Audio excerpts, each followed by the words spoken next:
To put SIM card in a Samsung Galaxy S25 Plus, first we need to grab our phone.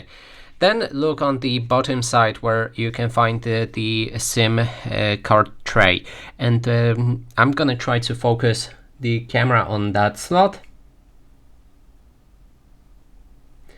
Now we need to grab our SIM ejection tool and stick it in the gap right here. Now push on it until the slot is opened and then grab it with both fingers to remove it. Now you will need to find the SIM card that fits in the micro SIM or nano SIM actually right here, and align it with the corner cutout. So for me it will go like this.